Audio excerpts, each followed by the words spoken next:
California isn't all sunshine and glamour. Beneath its bright skies and golden hills lies a darkness, a world of spirits and restless souls that never left.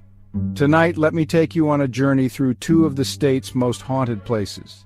These are stories of cursed lands and lives trapped between worlds. And trust me, you won't look at California the same way again. But before we dive in, make sure to hit that subscribe button, because stories like these, they'll make you think twice about what's lurking in the shadows.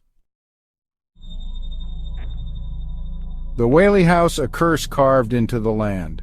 Our first story takes us to San Diego, to a house that's been called the most haunted in America, the Whaley House. It stands proud and unassuming, but what lies within its walls has terrified generations.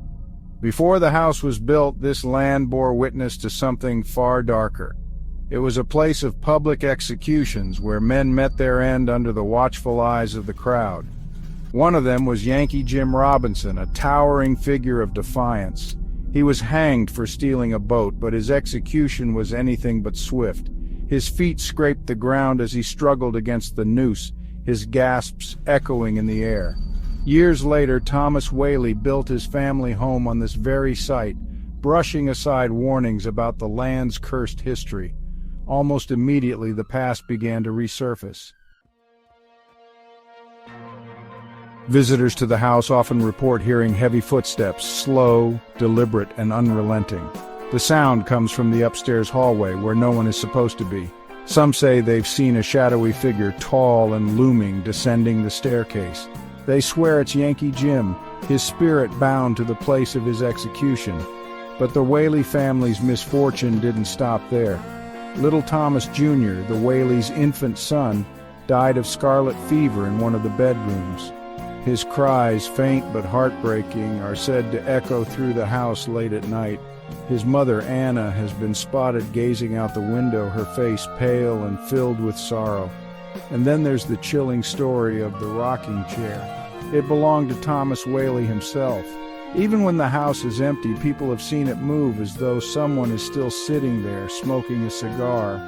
The faint scent of tobacco lingers, hanging in the air like a ghost of the past. But the most unsettling part, visitors often leave feeling as though something followed them. A whisper in the dark, a shadow in the corner of their eye, an invisible presence that refuses to let them go. The Winchester Mystery House, a maze for the dead. Now let's travel to San Jose, to a mansion that defies logic and reason. The Winchester Mystery House isn't just a home, it's a puzzle, a labyrinth built for spirits. Sarah Winchester, the widow of the man who created the infamous Winchester rifle, believes she was cursed. Haunted by the spirits of those killed by her family's invention, she turned to a medium for help. The advice she received was chilling. You must never stop building. If you do, the spirits will find you. For 38 years, construction never ceased. The result is a mansion unlike any other, with doors that open into walls, staircases that lead to nowhere, and windows that overlook nothing. Visitors to the Winchester Mystery House have reported hearing whispers in the empty hallways, soft, insistent, and just out of reach. Some have seen shadowy figures darting through the corners of their vision, while others have felt icy hands brush against their skin. The seance room is said to be the most haunted. Sarah used it to communicate with the spirits, seeking their guidance on how to continue her endless construction. People have heard knocking on the walls in that room, 3 sharp raps that seem to come from nowhere. And then there's the ballroom, a grand, eerie space meant for lavish parties that were never held. On quiet nights, visitors claim they can hear faint music, the sound of a piano playing itself.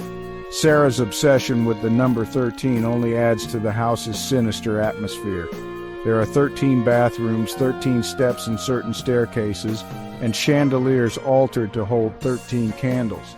Some say it was a way to protect herself, others believe it was a signal to the spirits. To this day, the house stands as a testament to fear and madness.